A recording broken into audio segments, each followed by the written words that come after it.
Well, this report from the commander of the Tavria military sector, that a chemical attack, happened on August 6th, is nothing new. There have been reports in the past by Ukraine that Russia had been using a chemical weapon. Now, I'd like to talk about this substance. This is chlorpyrifos, as you mentioned, presumably used on the battlefield. This is a substance that has been banned. It is banned by the Chemical Weapons Convention that has been signed by Russia in 1993. Russia is not supposed to produce and to use such a substance. It was developed for use as a poison gas in the trenches of World War I, and there was already claims last year in December by the Ukrainian Navy that grenades launched by Russia had been containing that gas. So nothing new in those claims, but those claims are corroborated by the military spokesperson. We've just heard Saratan Kirilo, and maybe let's hear about what medics on the battlefield are saying about the effects of such chemical substances when used against Ukrainian soldiers.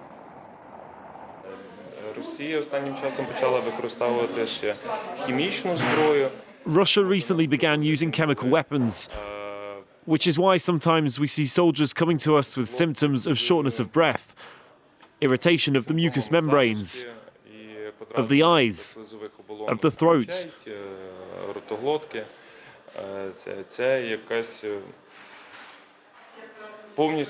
We haven't yet identified the weapon properly, but what we can see is that tear gas and yellow powder are being used. So we may not know what it is, but we can say that this type of chemical weapon has already been used several times. And this wasn't the case during the first few months.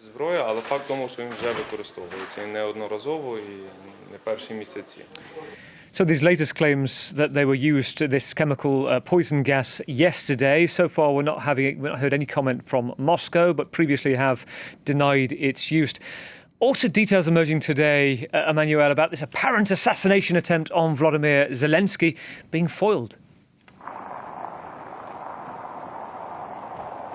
Absolutely. An assassination attempt has been thwarted in the city of Mykolaiv, which the Ukrainian president visited end of July. Apparently, an alleged informant for the FSB, the Russian intelligence, has been arrested. This is a woman who is a former saleswoman in a military shop who is accused of having passed on information as to the security in place during the visit of the president, and she had been followed by the SBU, so the Ukrainian intelligence, long enough for the secret services here to determine that she was in touch with the Russian occupiers and that she was passing on information not just on President Zelensky but also on electronic warfare localization in Mykolaiv. She's looking at over 10 years in jail for collaborating with the occupier.